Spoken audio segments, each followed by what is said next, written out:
session being more interactive with each other, being more kind of reflection oriented and more oriented toward community and dialogue, especially because we were so content heavy last session, and we threw a lot of history at you. And so I'm really glad that a few of you mentioned racial capitalism, because Christine is going to dive into that. I just kind of wanted to bring us, we left off, you all were here last week, so we left off, we had, just to review, we had two main thrusts, and that was that kind of Reconstruction period collapsing, right, from the 1800s, 1860s to 80s, and devolving into Jim Crow. And then concurrent with that, we focused a lot on Chinese immigration, and then the Chinese Exclusion Act following that. And then there's the pretty poignant quote in Amend that we watched, talking about white supremacy as kind of this dual thing in terms of control, in terms of whiteness assuming control, but also being dependent on the economic exploitation, right, of communities of color as well. Until it's not convenient for whiteness anymore. So I just wanted to remind us all of our three main points too that we're talking through. So I don't know if it's easier. Do you want me to share? This is not beautiful at all, but I'll share my screen in case you want to take, oh, never mind. I can't share my screen. Oh, I can now, I'm a co-host. Okay. I just do share screen, right? Okay, so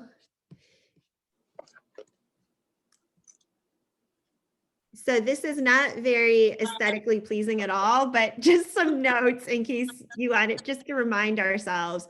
So we had three main points that we were carrying with us throughout our workshops. One is that when there has been social oppression, we've seen it kind of through a pervasive narrative arc among Indigenous people, and especially the Black community, that has been perpetual. In conjunction with that, we are seeing linkages concurrent with oppression in both those groups, right? We see oppression among Latinx communities, and also Asian American communities, mixed race communities as well. So that's one of our main themes.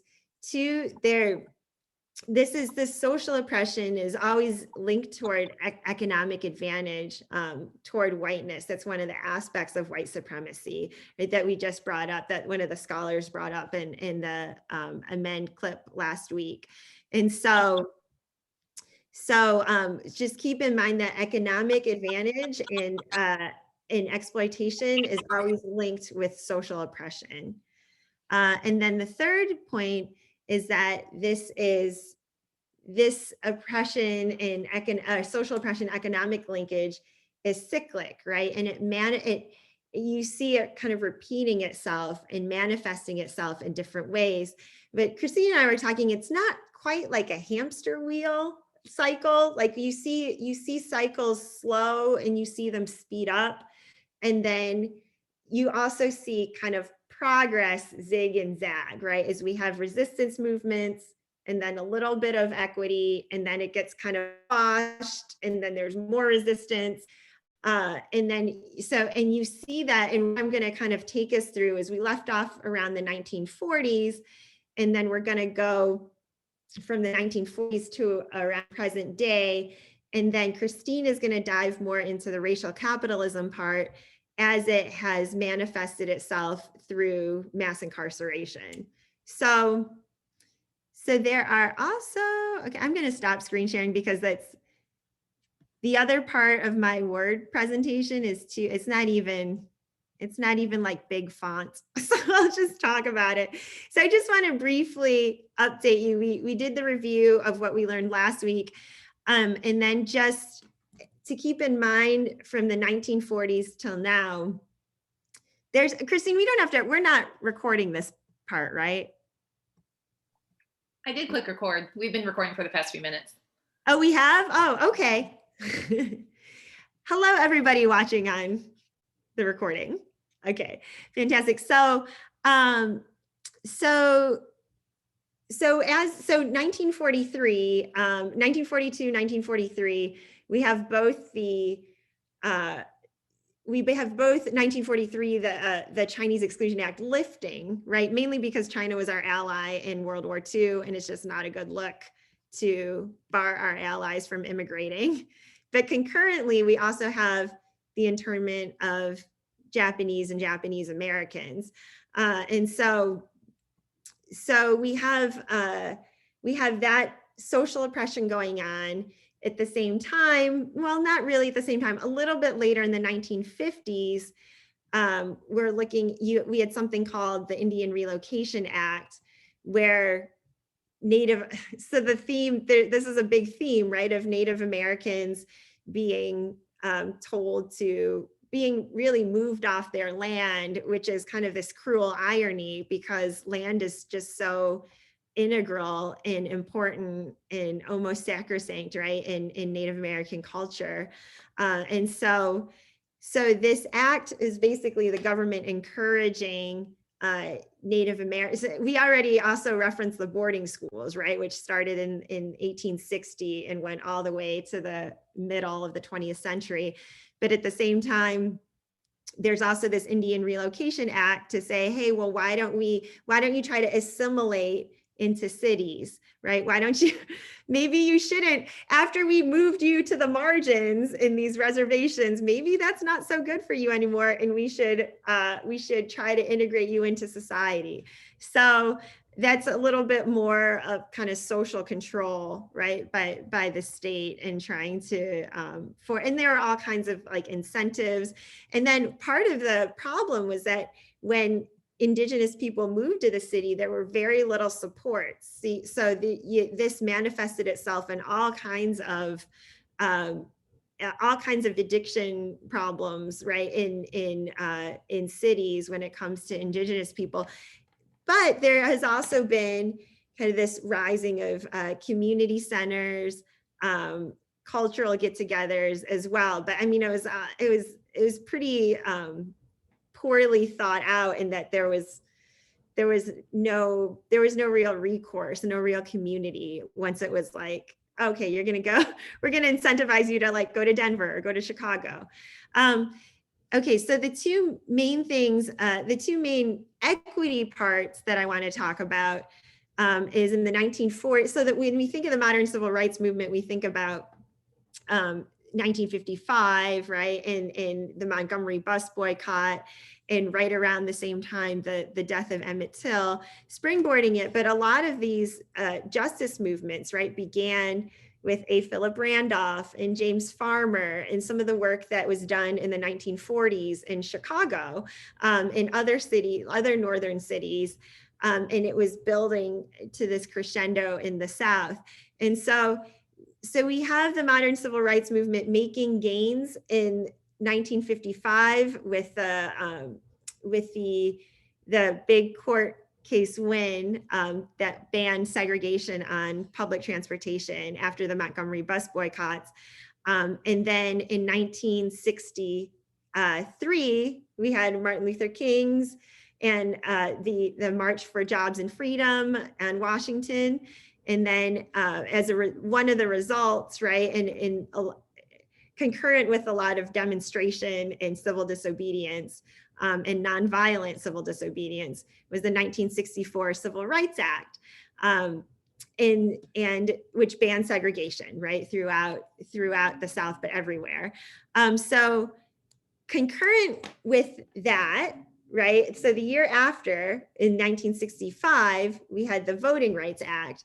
And along with the Voting Rights Act in October, the Congress passed the 1965 Immigration and Nationality Act. And this is key because this would never have been passed would it not been for the civil rights movement. So this act abolished national quotas based on, quotas based on nation of origin, right? So in a sense, it wasn't like intended to encourage mass immigration from Asia and from Latin America, but that was the result. And because of that, we had people like my dad coming in 1968, right, Papa? You came? And my mom came in 1969. So that opened the way for, people to come in on student visas, to study like my parents did.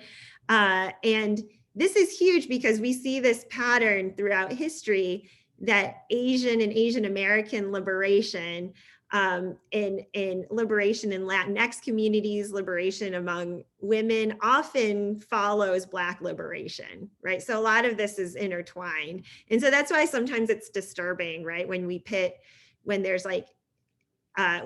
Asian Americans, for example, in affirmative action cases against Black and brown students, right? And we don't talk about talk about preferred entry in other ways, like, oh, if you're a big donor, or if your parents are alumni, or so that's a big theme to keep in mind, I think, is that the resistance and liberation and equity, even as communities are oppressed together, right, and linked together in their oppression, we communities of color often find liberation together as well in similar ways. The 1960s is also kind of the advent of a lot of ethnic studies departments. The term Asian American started in the late 1960s, although it didn't really gain traction until, unfortunately, a Chinese American named Vincent Chin was murdered in 1982 after he was mistaken for a Japanese American in Detroit, or Hamtramck, which is near Detroit, because auto workers were upset, thinking that he was taking their jobs away. Again, the theme of jobs, and used as an excuse for violence, right? And otherness. So anyway, so this kind of modern civil rights movement gives way to the 1970s. We had what we thought was maybe the cusp of progress, but then there was the Vietnam War. RFK was assassinated. RFK marched with Dolores Huerta and the Chicano farm workers movement, but he was assassinated before he could even be nominated to be the Democratic presidential nominee. And so then we give way to this kind of 1970s era of law and order, which propagates the 1980s era of war on drugs. So you kind of see these cycles that kind of harken back to, oh, Reconstruction, it's working so well and there's so much equity being gained that boom, we got to shut it down, right? Or Chinese immigration, right? The entrepreneurship is taking hold. Chinese are doing so well that they're seen as a threat and then quashed and then excluded, right? And so you kind of see these cycles happening again and again. Modern civil rights movement to law and order and mass incarceration and the war on drugs. And Christine's going to dive into that more deeply in a little bit when she talks about the racial capitalism aspect. When we talk about 1965 Immigration Nationality Act, yes, that brought the floodgates and it gave us this beautiful mosaic that we have today. And it also was seen as a threat, right? When certain populations were too populous, right? There's both kind of this dual nature of, oh, too much, and we need you. We'll just kind of turn our head the other way at the 11 million undocumented workers because we need cheap labor. So it's kind of that two sides of white supremacy thing going on. And so even as the floodgates open, then we're also otherizing, also separating families eventually, right? And so you see this kind of like push toward equity and then this clamping down. And if you think about cycles, and you think about our most recent cycle, right? So after the after the war on drugs, we had the crime bill in 1994, which is just disastrous, right? Especially for Black families. And then there was kind of this like glimmer, there was DACA, right? Or during Obama, and Obama made a lot of progress during his administration, but it wasn't perfect. I mean, there were huge deportations, right, during the Obama era, much higher than even when Trump was president. So and part of that is, I think people might have been, not a little bit more hesitant to come. But just, the psych after this kind of era of Obama, we kind of had this kind of clamping down again in very, very recent history, right? With family separation linked with like calling M16, or oh my gosh, the gangs, the 18th Street gang from El Salvador, and then MS-13, which was actually kind of a community gang started by El Salvadorans in Los Angeles. It was kind of more for solidarity, and then they were deported and then kind of otherized. And now there's all this kind of like other history there. I would urge you to look it up. This could be another session, but there was a proxy war in El Salvador between the US and the USSR in the 1990s. And it led to 1 million El Salvadorans fleeing, mostly to like Virginia and California, and then also being ostracized by maybe some of the Mexican community, forming their own community gang, those being deported, and then now wreaking a lot of havoc in parts of El Salvador as well.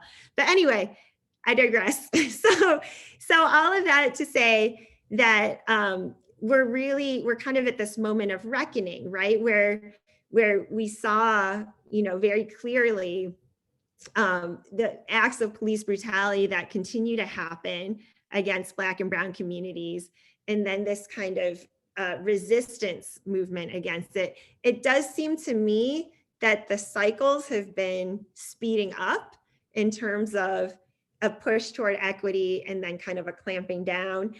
I don't know, we can talk about this a little bit later. I don't know if it's due to technology, to cable TV, social media, to people being polarized and in their echo chambers.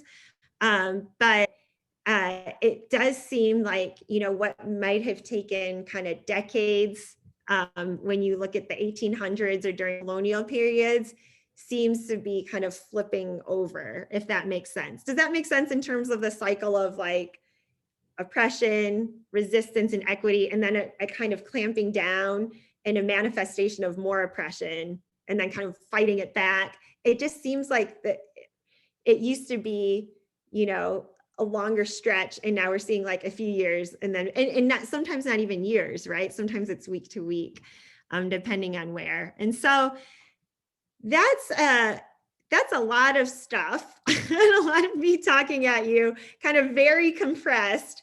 But I do want to bring it back to the mass incarceration aspect and let Christine take it from there, because she's going to continue to weave racial capitalism. And I just didn't want us to like hang out in the 1940s and not talk about the cycles that lead all the way to today. And then so Christine's going to be talking about racial capitalism, especially as it relates to mass incarceration, and then kind of taking us into some theological reflection and discussion. So yeah, good. Christine, you want to take it? Yeah, I'm good. Thank you, Erin. Thanks so much. Yeah, there's just an insidiousness to this, that just the insidious of really the evil of white supremacy, that whenever there, like you're saying, whenever there is progress, there are so many different ways that it kind of manipulates and reforms itself in varying contexts. But yeah, what we wanted to do, again, in the spirit of trying to connect some of the historical roots and themes that we talked about last week into what we see before us today. Mass incarceration was really the most concrete example that came forward with, especially with themes and the roots of racial capitalism. So I'll just start by sharing my screen. Just want to start by reviewing again when I kind of use the term racial capitalism, talking about an ideology, one that really upholds capitalistic gain, and then by so doing really perpetuates this lie of white supremacy. So in terms of my approach to this theologically, I will confess where I'm at right now, I'm not necessarily, sorry, my kids are trying to put themselves to bed. We'll see how successful this is. I'm not necessarily bringing this to a question of like, is this capitalism versus socialism versus communism? How are we thinking about these economic systems? I'm more interested in the ideology that affects the way we think, the way we see God, the way we see one another. But to make this definition just a little bit more straightforward, I could also say that racial capitalism is about the appropriation of racist narratives, the appropriation of white supremacy for financial gain, or for access to power, even if we kind of equate money with power. And, you know, when we talked last week about Jamestown, there were a few, I guess, kind of like commonalities that I would link from the Jamestown story to where we're at now with mass incarceration. I'll kind of talk these over first and then backtrack and share a little bit more about the problem. It's truly the severe problem, the massive problem of mass incarceration. So again, we're kind of honing in on the social and economic aspects of white supremacy.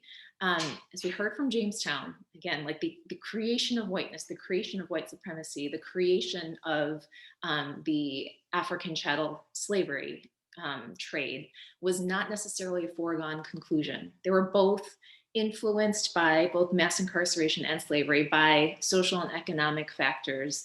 The planter elite actually tried first to enslave Native American tribes nearby. That didn't work because they had a means to defend themselves. They also considered enslaving their white indentured servants. That didn't have much of a future because they could see what's going to happen once we have voluntary migrants who are also coming from England.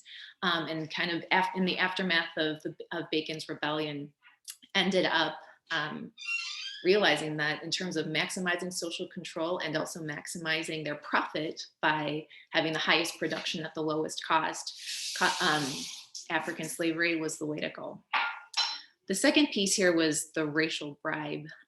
So this was, in this Jamestown story, the strategic privileges that were given to poor whites in the aftermath of Bacon's Rebellion. Poor whites were given access to land. They were given legal authority to police Black slaves and to form their own militias to do so.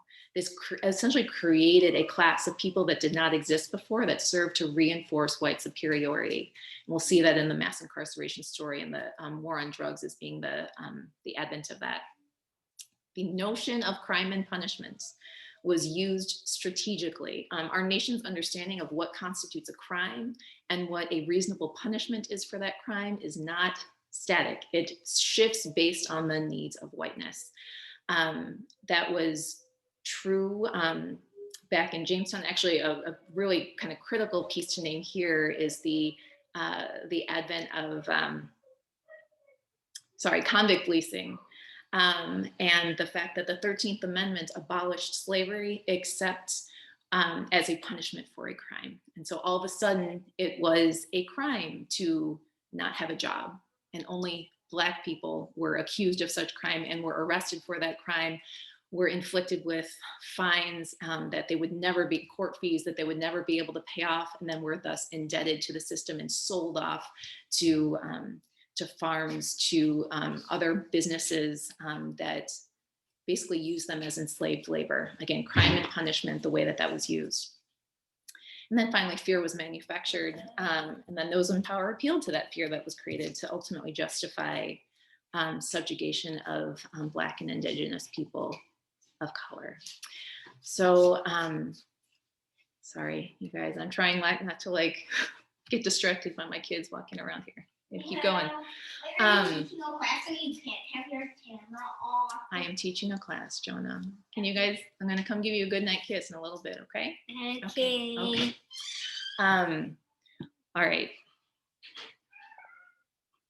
So let's, with those themes in mind, let's talk for a bit about what we mean when we say mass incarceration. And some of you, I think, are already well aware of this. I'm going to be drawing basically from Michelle Alexander's work. Some of you also may be, you yourself, your families may be affected by the mass incarceration system. And I just want to kind of do my pause at the beginning and just recognize that.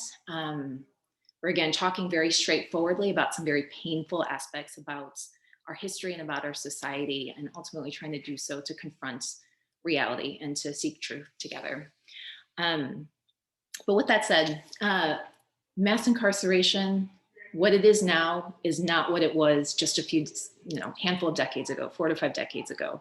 It was strategically created for a specific purpose. And I think that's kind of eye-opening when you first start to think about that, because you think, well, every society needs a notion of what's legal and not legal. Every society needs a way to punish crimes and make sure that there's incentive not to commit them. That is true, but there is no other nation, industrialized nation, that imprisons as many people as this country does. We are far and above any other nation. And that, again, is for a coordinated and strategic reason. So war on drugs, Ronald Reagan comes into presidency in 1981, I believe is when he's inaugurated, in the midst of an economic recession. He enacts the war on drugs in 1982. This basically involves taking a lot of money out of funding for agencies that are responsible for drug treatment, drug prevention, education, things that if you're actually looking to address the problem of drug abuse, you would want to put money there. But what it does, they take money from there, also take money from the Justice Department, basically cut in half the number of specialists who are assigned to identify and prosecute white collar crime, and divert this money towards this newfound attention to street crime. So they increased anti-drug funding in the FBI by a whole lot, increased Department of Defense funding for anti-drugs, drug work by a whole lot. This is just the flow of money and how it really feeds a particular way of approaching what crime is and how this shapes our view of society. So Reagan ran on this Get Tough on Crime platform. But that platform specifically was focused on crimes that were, defined by the government and then perpetuated by the media as well, that exist within primarily Black urban communities. Crack cocaine was the explicit target in the war on drugs, which is primarily used and found within Black communities as opposed to powder cocaine. In terms of the nature of the drug, it's pretty much exactly the same, but powder cocaine is used in primarily white communities. So there's a racialized aspect to even what is focused on with this war on drugs. And it's, when I think about, I can't help but think of the movie Pulp Fiction and the way Uma Thurman is portrayed. And like, this is blatant drug use, but you don't walk with the images. Like, you don't walk away from that thinking like, this is a crime that needs to be prosecuted. We need to enact a federally funded war on drugs after you see that. But there are so many ways that imagery and media portrayal has shaped our view to say, but crack cocaine needs to be fought as if it's a war. And we need to attack what's happening there, which ultimately attacks certain communities. I was surprised to find out that actual rates of drug usage are pretty much the same across racial lines. Like, that in itself too, it just kind of goes to show there's a targeted strategic attempt to hone in on drug abuse of a particular kind, crack cocaine, within predominantly Black communities. And again, it's this notion of defining crime and punishment in ways that are convenient for the political needs and the economic needs and the needs of those in power, right? So this is a political play. Reagan ran on this Get Tough on Crime and decided that he was going to define what that crime was and how we were going to fight it. Clinton came into his presidency doing the exact same thing. So you have a Republican president, you have a Democratic president who both are saying, no one's going to be tougher on crime than me. And so by the time we hit the 1990s, we basically created a view of drug use and criminality and the need for mass incarceration that has stuck with us till today. Today, 500,000 people are incarcerated for drug-related offenses, compared to 41,100 people in 1980. Like, that is an exorbitant increase in the number of people imprisoned. I know there's been a lot of work recently to try to help bring that down, but I think it still is around 500,000 people estimated as of today. You know, the way that this ties to racial capitalism, again, it's the notion of creating this permanent underclass of people, in the same way with the Jamestown experiment, how an entire class of people was created with free whites who did not have access to land, but then were granted land, and kind of pit against poor Black people who were, again, at that point in time, there were free Black people and enslaved. And the creation of whiteness was a big part of that. You see that same racial bribe happening with the advent of the war on drugs that led to mass incarceration. Poor white people and working class white people were a strong political base that both Reagan and Clinton were after. And even though they never used explicit racial language, it was all throughout, Reagan's campaign, for example. He introduced the term welfare queen. He talked about a woman in Chicago who had 12 Social Security cards and X number, had made $150,000 per year off of these tax incentives, all these, but never said Black woman, but it said it in such a way that people walked away with this image of a Black welfare queen and took that with them and what they thought was just or right with our legal system. He also used language about a predator. Like, when you think of your own personal safety, when you think of crime, you're like almost staring at the face of this predator he used images that, again, did not explicitly draw from race, but had you left people imagining in them, again, and the imagination is a strong thing, imagining a Black man standing in front of them and that person being a predator that they need to be afraid of, and therefore needs to be locked up. And that's how Reagan kind of used that cultural aspect of white supremacy alongside his desire and need to gain, to kind of maintain power, both economically and politically through the system. All right. Some of the story here is just mind-boggling to me. The way that the money flowed with the advent of the war on drugs. Billions of dollars were funneled from the federal government to local police departments, and police were equipped with military-grade weapons and equipment. They were then financially incentivized to hunt down drug arrests, because they actually received more money from the federal government based on the number of drug arrests that they completed. And they also gave ongoing incentives to police to basically arrest people based on any sense of suspicion on drug-related activity. The police were legally allowed to keep 80% of the value of any assets that were seized during a drug search. So huge incentives to pull over people, to kind of basically find as many people as possible, and you were able to keep their assets through that drug-related crime, and basically keep the cash that they found on that person. So, okay, so there's weapons, there's money, there's an ideology that fighting drug crime is protecting society. And of course, many people have died in botched raids and confrontations based on police suspicion of drug crimes.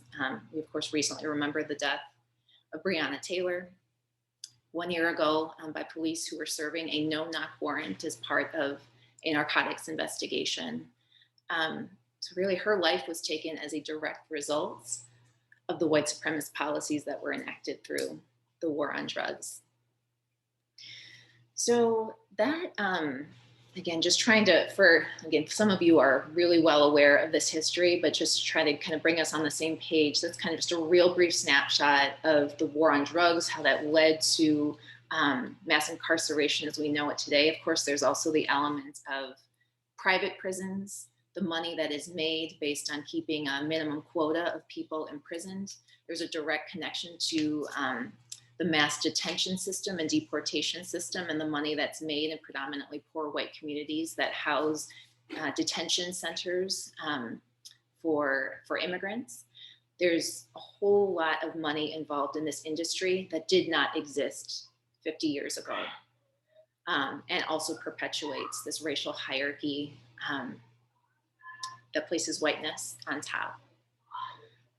So what I want to do now is transition to a video. It's a few minutes. It highlights some aspects of mass incarceration, but then more importantly, it kind of brings us into closer touch with individuals and families who have been directly affected by the system, have been devastated by mass incarceration, which again was built with very strategic intent to prop up white supremacy at the cost of communities of color. So let me pull that up. There we go.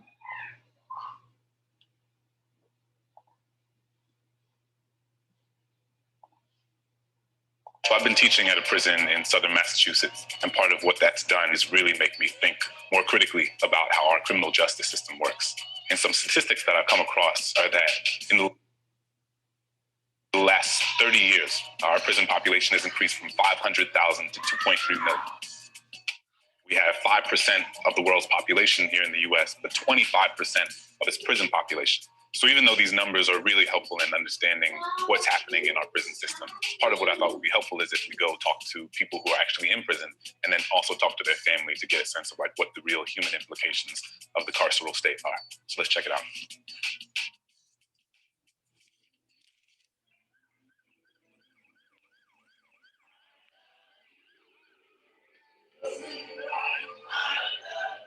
We had a spokesman come in and speak at church last week. And he said, well, you know, how many people in here had somebody in their family incarcerated? Stand up. There was nobody sitting down. This is Black America. This is what happens. This is what happens to one Black American family. Standing in the middle is my friend, Jamira Burley. Her mom is sitting down. On each side, her sister and brother. There are many members missing. I have 11 children, and out of the 11 children, only 2 have not been arrested by Philadelphia police. Out of 11 of your children total, right, only 2 have not been And arrested. The only reason why, because one is 12 and the other is 15. Jail had them longer than I had them. Jail holds more than 2 million Americans, by far the world's largest prison population. And Black Americans, well, every third Black man will end up in prison and serve a life sentence nearly 20% longer than a white man for the same crime. Is this inequity, random, or is it by design?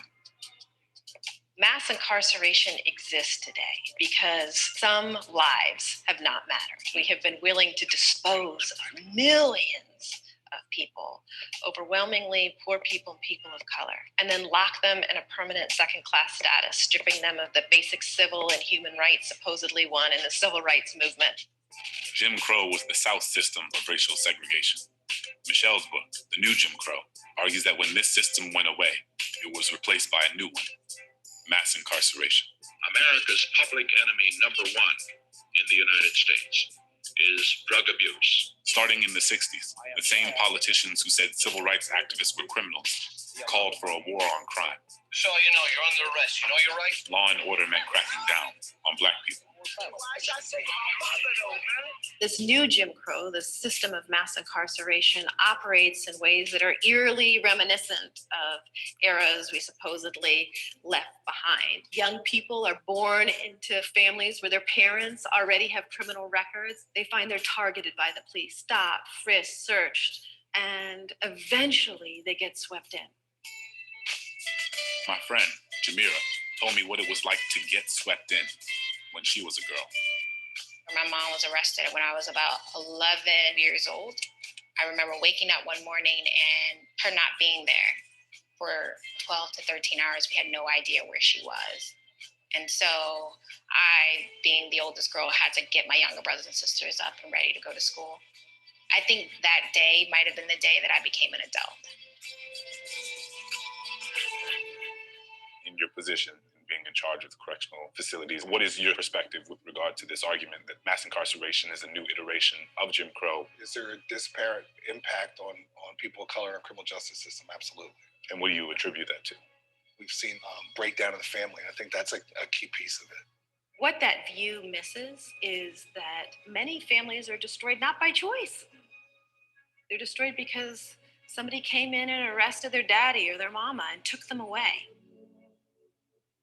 Certainly, many crimes were committed too. The question is, do the punishments fit? Sentences in America are the longest in the world. Emerging science says our brains are not fully developed until we reach age 25. In a quarter mile, continue on to Graterford Prison. We are the only country that forces its people to spend their lives in cages for things that they did as children. When I was 5 years old, my two eldest brothers, Calvin and Kevin, were on trial for murder. They were at a friend's house, and in the course of them being dropped off, their friend stopped and robbed a woman and killed her. They were tried right along with the individuals who actually committed the crime. And it was just devastating to watch as two young people who were kids get sentenced to more than 30 years behind bars. That was the early 90s. Today, her brother Kevin is 36 and still in prison. All right. I am a totally different person. Oh, that's good. You're mellow out. I can see that.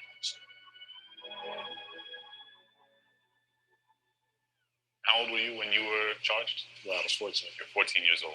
I came in here, I was maybe 4'9", probably 110 pounds. And at that time, I was still a highly impressionable young kid.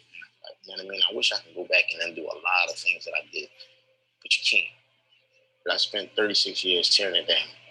And they say what the life expectancy for a black man in America is like, 70? So I figure I have another 36 to try to get it right. When you talk about corrections and look at numbers, we're the back end of the system. It's another system that's failed. You would say specifically that the criminal justice system has failed. Yeah, absolutely. Prisons, jails are overused as a response to crime. And it will take an interracial, interethnic, interfaith movement to end mass incarceration in this country. So what do you guys think? It's crazy. When are we as a society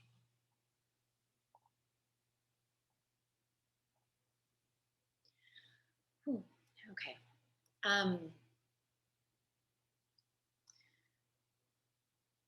So again, there's a lot here. We're down to our last 15 minutes here. Just wanted to try to bring all of this historical knowledge that we've talked about both last week and this week. We've covered some honestly hard to talk about realities of just the origins of our country, the constant kind of reiteration of white supremacy in a cyclical fashion and the ways that it affects all communities of color in various ways, but ultimately rooted in the same evil. Then we're asking ourselves this question as followers of Jesus, what does this mean for our discipleship, for our worship, for our practice of faith? What does this mean for us to be with one another in community as God has called us to be? So I think a big part of this is just kind of starting with, again, some of how would we answer the question, why are we even gathered here today talking about this? What's our why? And we've Erin and I have kind of alluded to this throughout, but just to state it really concretely, number one, naming the problem, naming the obstacle, naming the injustice is so important. We talk about this a lot at River City, the importance of naming the evil of white supremacy. And we're kind of suggesting here that we can expand this to also include the evil of racial capitalism, which really upholds white supremacy. Ibram Kendi says, racism and capitalism are two sides of the same coin. If you love racism, you love capitalism. But the flip side is harder. If you love capitalism, you inherently love racism. And that's not something that we typically in kind of dominant culture dialogue like to contend with. But it is so important to name the thing. You can't just stop there, right? So we also have to like focus on dismantling the lies, especially within Christian spaces. So much of how we view our faith and what we believe it looks like to follow Jesus depends on the theologies we've received growing up, how we interpret scripture, which is all shaped within our historical context. And so because the American church has generally supported the development of racialized capitalism the whole way throughout the advent of this nation, we have to be honest about that. So as one example, there's the lie that God desires unhindered economic growth for God's people and for this nation at all costs. Kind of says that Christianity almost supports this notion of economic growth as being part of God's call to freedom in a democracy, freedom in a capitalist society. This didn't come out of nowhere. Many Christians now think this way because there was a strategic coordination of industrial corporations with evangelical preachers back in the 1940s and 1930s and 1940s that basically led to the belief that freedom under God means unhindered, unregulated markets and unchecked corporate growth. So our understanding of Christianity got tied up in corporate interests in a very coordinated manner. So again, naming the obstacle, dismantling the lies. Now, the third piece is where I'm kind of working out my own theology right now. I'm really interested to hear more of what you all are thinking. The concept of healthy life together, at first glance, can kind of seem a little like watered down. Like, of course, we want to live life together, be together in community, and it almost has this like touchy-feely feel to it. But I think this actually goes pretty deep. Theologically, I view racial capitalism as an obstacle, a sinful obstacle, which obscures our understanding of the world, pits us against one another in competition, and ultimately prevents us from living healthy life together as fully whole human beings.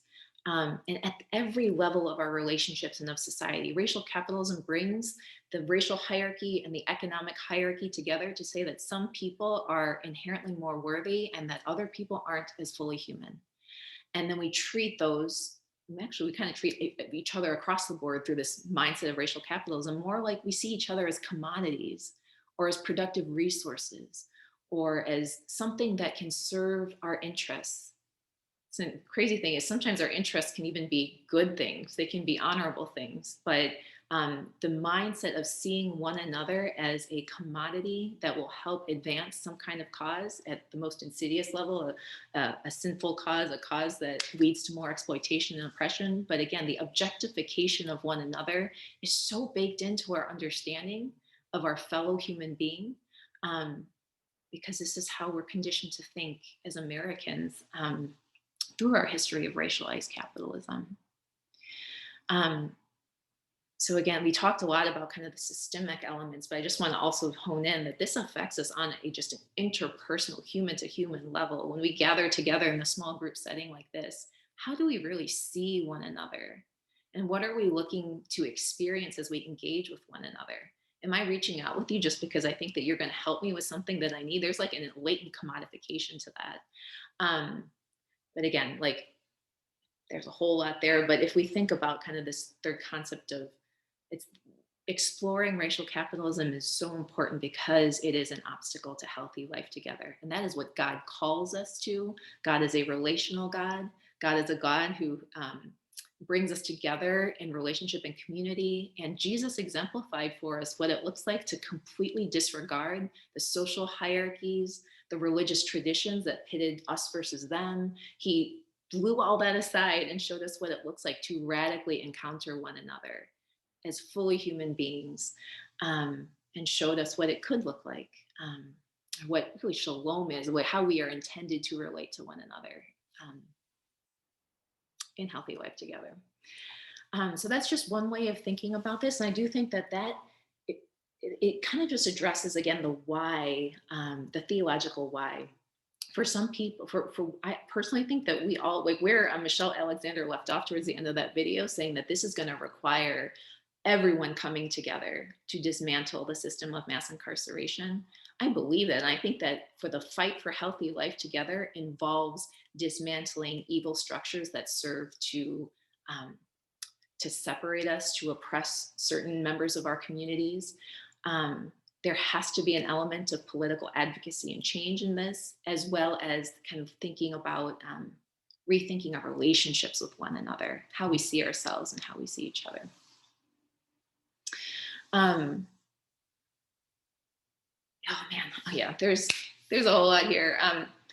I'll just confess that the more I dig into this and the more I see how deep these roots of racial capitalism go, it can get really, really disheartening really fast. Because I want to see what's true. I want to know what the reality is. But then I'm kind of like, where is God in this work?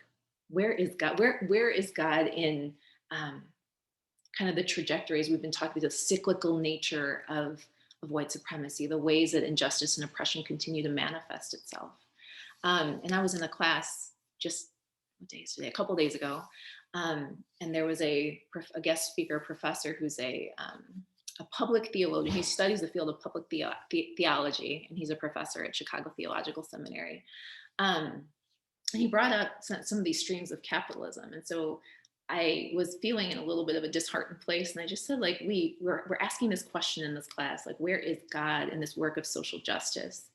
And I said, we just heard from another professor from UIC who said, Jesus didn't come, Jesus didn't exemplify, model for us what it looks like. He didn't go after he wasn't taking down the Roman Empire through his ministry. But he was living radically in other ways. And so I have this flood of stuff circling around, like, where is God really in all of this? And this professor said something really simple, but kind of profound. He said, like, yes, capitalism does define society. There's no way around that.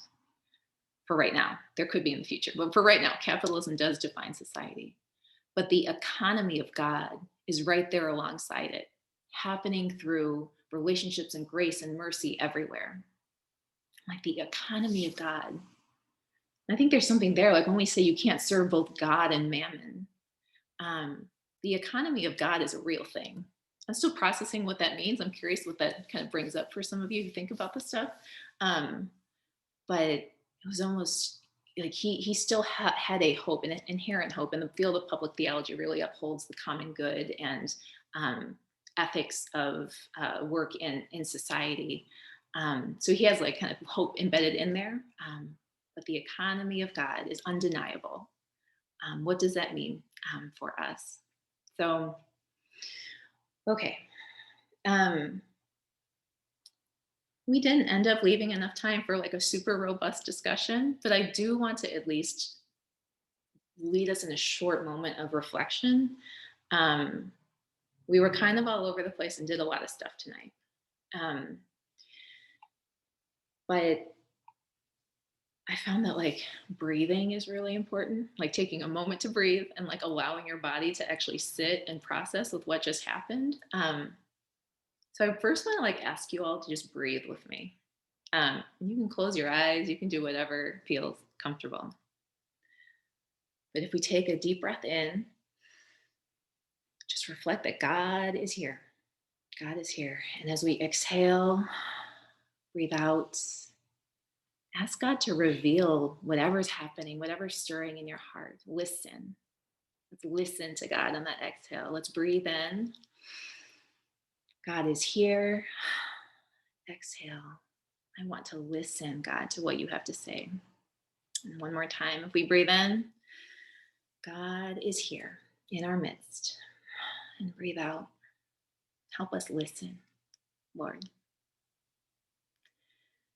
And as you open your eyes, if anyone feels led to share, like, is there anything you're feeling, something that feels uncomfortable, something that feels maybe a tenseness in your body, or maybe an openness, something that you're like, I want to know more about that, or something that has you, I don't know, just has your mind working. Would anyone be willing to share what that something is, that feeling, that thought, that stirring?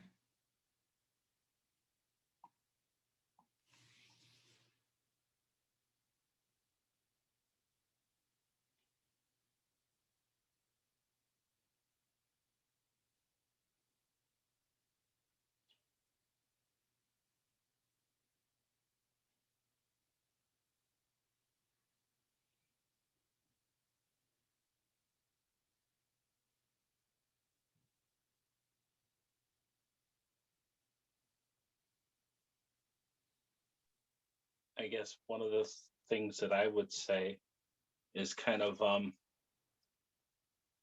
when you look at everything, how much of Christian theology that we know of is resorted in actually culture and consumerism and all of that stuff. And it's just, when you think about that, that's so concerning. And it's kind of like that's one of the big things that a lot of whiteness is kind of caught up in. It's just a lot when you think about it. Yeah. Yeah, thank you for sharing, Ken. This does go deep in terms of rethinking, understanding our theology and what we were raised in if we grew up in the church.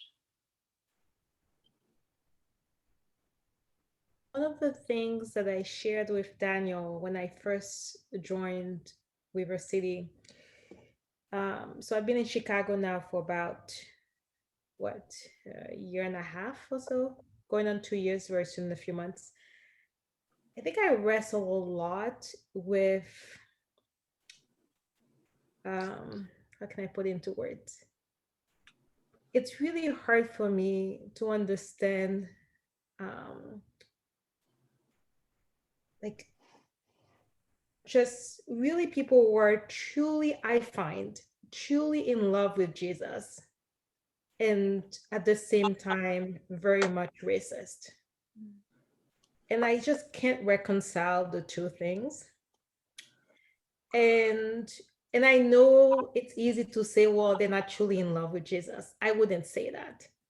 Like there would, I can't, and I've experienced it during my time in Chicago, and not even racist in kind of the blatant way, but saying things are very much like, I would say, do you know that's how white supremacists think? I mean, just the things they would say, kind of like, well, if I'm just going to give an example, if people of color have all the rights to as white people, what would happen to white people, for example? And these are Christians. And it's really hard for me to reconcile those two things. And so when you were saying, like, I truly believe it will take a multi-ethnic, multi-social, kind of financial status to really combat this. But how, like, if you truly think that you're rooted in Christianity, in who Jesus is, and at the same time have those ideals, it makes me think that it's so ingrained, right? And it's something that it's so deep. Like, how do we, I don't want to sound like very pessimistic. It's just really hard for me to wrestle those two things. How do we overcome it? Right. Yeah, thank you, Mia. Thank you. That does go really deep. It almost brings us to the question of, who is Jesus? Who is Jesus to me? Who is Jesus to my community? Who is Jesus to people who truly love Jesus? Like you're saying, are very clearly also under the influence of the lie of white supremacy. I mean, this doesn't help with the overcoming, but maybe hopefully this doesn't add too much to the confusion. But like to me, a very concrete way of thinking about this is the clear declaration, and I believe this to be true, that if we just, again, this is really, maybe this is not necessary. I don't know. I'm going back and forth on this. I'll just say it very straightforwardly. There are many people who say that the Jesus who was on the side of the white folks who were gathered for that Sunday afternoon lynching is not the same Jesus as the Jesus of the person who was hanged, of the Black community. What does that mean? That is deep. That is very, very deep. But thank you, Mia, for sharing.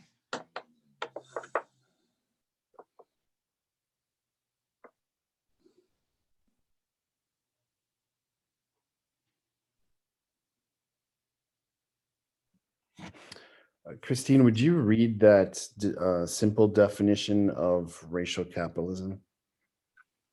Oh, the one that I had on a slide? Yeah,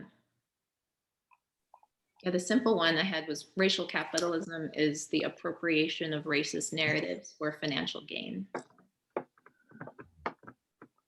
One of the things that has been something that throughout my whole life that has been wrestling, thinking through is just, a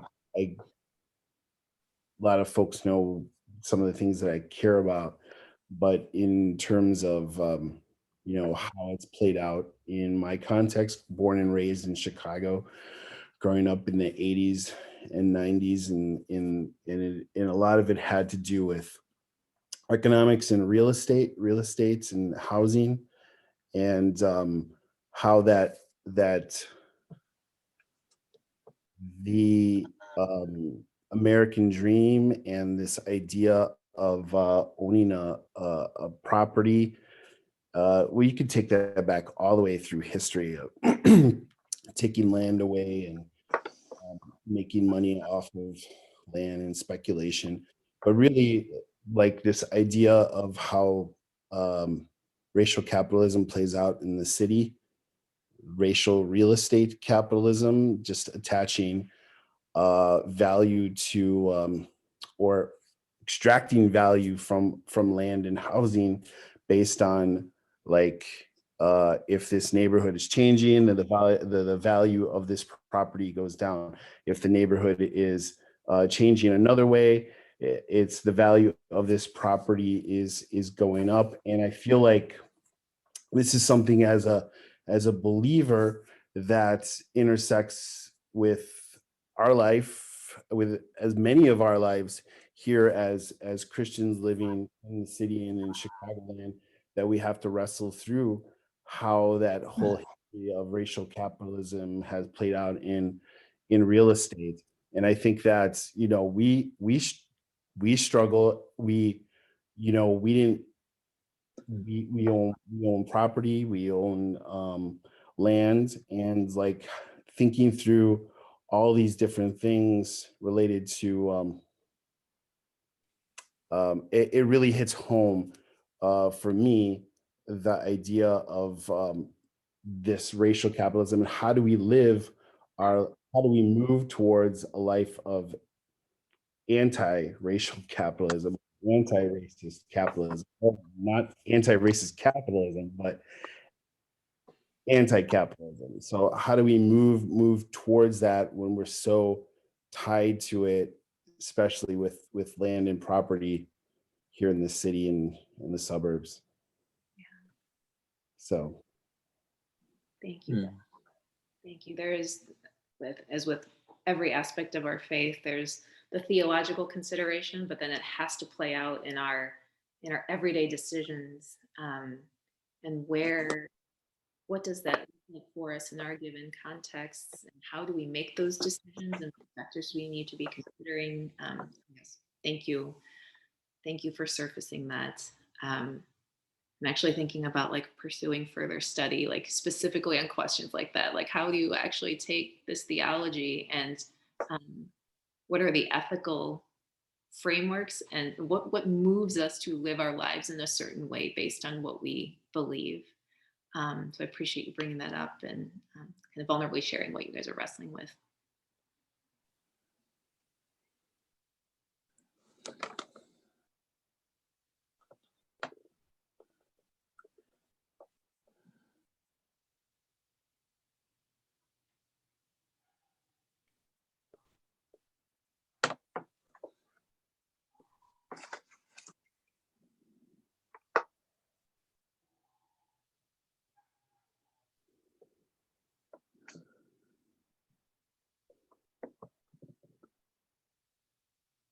Thanks, Mia. It's good to see you.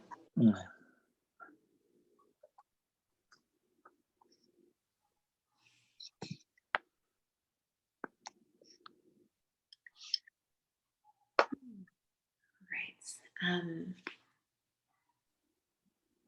Thanks everyone for being with us.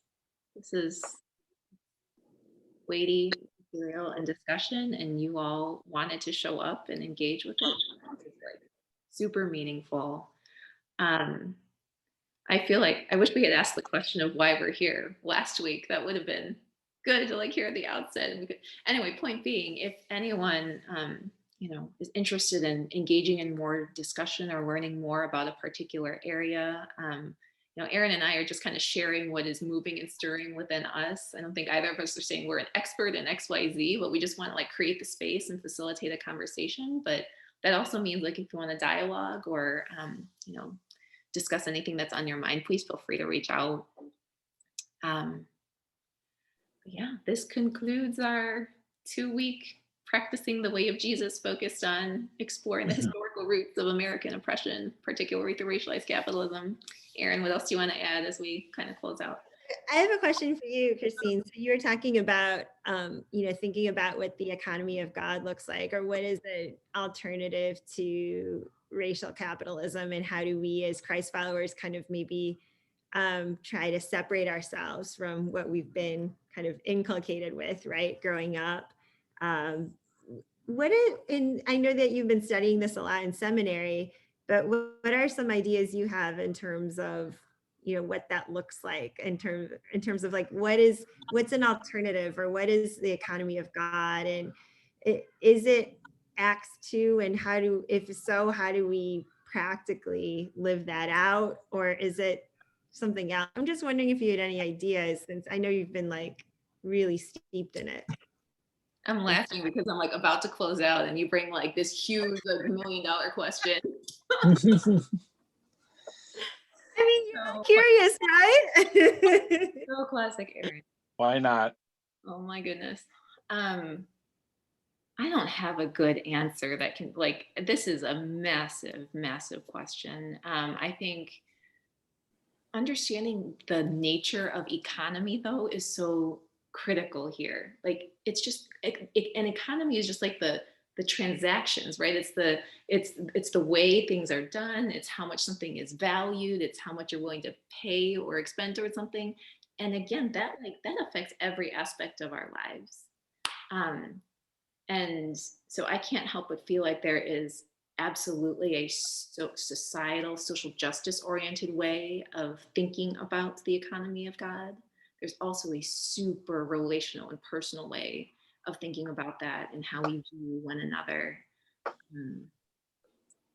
Because again, what transactions mean, what the development of an economy and valuation, that's all wrapped up in there. And there's a way, I believe that there's a way, and the Sermon on the Mount is a huge piece of this. There's a way that God has taught us to think about this, but we arguably have not taken the Sermon on the Mount seriously in our American Christian faith. So I think that there's like a lot of radical notions of God's teaching that are already right there in front of us in Scripture. We just don't like to see that for what it is. Big question. That's all I have for now. The journalist in me, I have to ask a question. Thank you. And thank you, everybody, for sharing. Thank you. All right, Rebecca, could I ask you to pray us out? Is that okay? Okay. Gracious God, we thank you for this time together. We thank you for Christine and Erin, who have led us in thinking about these questions about racial and economic oppression being tied together, and how we as Christians can sort this out in some way, or at least begin to think about it more and try to, in our own little ways, address things that perhaps we've let go unnoticed. We ask your guidance, God, by your Spirit, to help us think about these things and see it all your way, and help us to share and listen as we try to develop new ways according to your will. We ask your blessing on all of us as we go our separate ways for the rest of the week. We thank you again for this time together and everybody here. In Jesus' name, amen. Amen. Amen. All right, have a good night, everyone. Thank you. Thank you. Everybody, thank you much. My light you. is high. Night. Bye now. Very good night. Bye.